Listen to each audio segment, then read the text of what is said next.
என்ன கேட்காம பஞ்சாயத்து ஆபீஸை உடைச்சு உள்ள வந்து உக்காந்துக்கிட்டாரு. அப்படிதான் இருப்போம். நாங்க எங்க இஷ்டப்படிதான் நடப்போம். எல்லாம் ஒரு 15-20 பேர் வந்து எங்களை அடிக்க வந்து தலைமுடிய பிடிக்க வந்து அசிங்கப்படுத்தி கேவலப்படுத்திட்டாங்க சார். ஏன் தாழ்த்தப்பட்டவர் வந்து நாங்க பிரசிடண்டா வரக்கூடாதா? 4.5 வருஷமாவே எனக்கு ரொம்ப சாதி பிரச்சனை கொடூரம். இதுல கொலை மிரட்டல் வேற. நந்தன் படபாணியில் தாழ்த்தப்பட்ட பெண் ஊராட்சி மன்ற தலைவருக்கு நடக்கும் கொடுமைகள் ஏன் ஒரு தலித் ஊராட்சி மன்ற தலைவராக இருக்க முடியாதா? ஊராட்சி மன்ற தலைவருக்கு தெரியாமலேயே 100 நாள் வேலை திட்டத்திற்கு மக்கள் நல பணியாளர்கள் நியமனப்படுத்தப்பட்டுள்ளனர். பொறுப்பேற்ற 4 வருடங்களில் ஒரு நாள் கூட நிம்மதியாக வேலை செய்ய முடியவில்லை என வருத்தம் தெரிவித்துள்ளார். திருப்போணம் ஊராட்சி புதுவந்திடல் கிராமம். என் பேர் வந்து கௌரி மகாராஜா, ஊராட்சி மன்ற தலைவராக இருக்கேன். எங்கள் ஊரில் என்ன பிரச்சனைனா, ராஜ்குமார்ன்றவர் கிளர்க்கு, அவர் என்ன பண்ணாருன்னா முறைகேடு பண்ணார். என்னை கேட்காம கையெழுத்து போட்டார், சிமெண்ட் மூட தூக்குனார். இதெல்லாம் நான் தட்டி கேட்டு கலெக்டர் ஆஃபீஸுக்கு மனு கொடுத்துருந்தேன். மனு கொடுக்கும்போது கலெக்டர் அம்மா வந்து அவரை வேறு ஊராட்சிக்கு மாற்றம் பண்ணிட்டாங்க.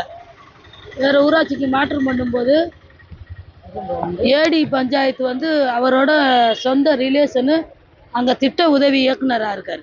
அவர் மூலியமாக வந்து என்னை கேட்காம பஞ்சாயத்து ஆஃபீஸை உடைச்சு உள்ளே வந்து உக்காந்துக்கிட்டாரு.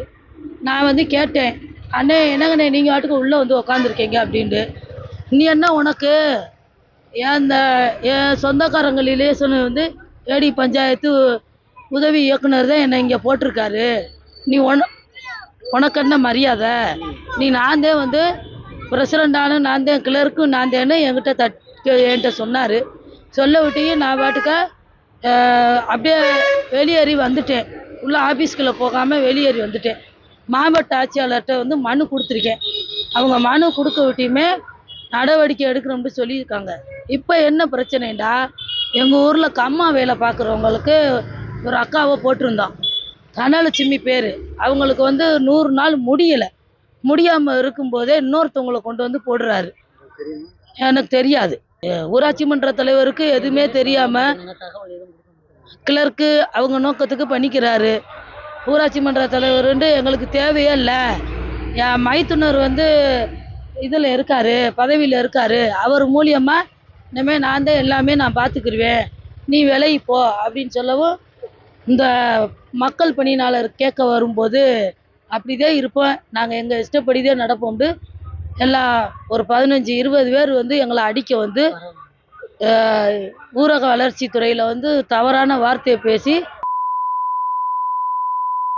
உன்னைய ஊராட்சி மன்ற தலைவராக போட்டதுக்கு எங்களுக்கு இது வேணும் இன்னும் வேணும்னு எங்களை அடித்து அசிங்கப்படுத்தி ஆஃபீஸுக்குள்ளே அலுவலகத்துக்குள்ளே இருக்கிறவங்க வேடிக்கை பார்த்து தலைமுடியை பிடிக்க வந்து அசிங்கப்படுத்தி கேவலப்படுத்திட்டாங்க சார். ஏன் தாழ்த்தப்பட்டவர் வந்து நாங்கள் பிரசிடண்டாக வரக்கூடாதா? 4.5 வருஷமாவே எனக்கு ரொம்ப சாதி பிரச்சனை கொடூரம். இதில் கொலை மிரட்டல் வேற. நீ ஒழுக்கமாக இருந்தால் இரு, இல்லாட்டினா உன்னை அடித்து காலி பண்ணிடுவோம் அப்படின்னு கேட்குறாங்க. இதுக்கு எனக்கு வந்து மேலே இடத்துல இருந்து கேட்டு கொடுங்க. 2 பயனாளியை கூட்டிகிட்டு போனேன், அவங்களையும் அவதூறாக பேசி அசிங்கப்படுத்தி விட்டுட்டு போயிட்டாங்க சார். எனக்கு கேட்டு கொடுங்க.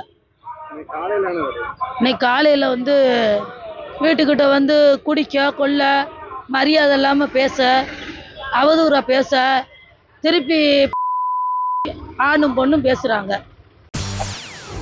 செய்திகளை உடனுக்குடன் தெரிந்து கொள்ள உடனே சப்ஸ்கிரைப் பண்ணுங்க.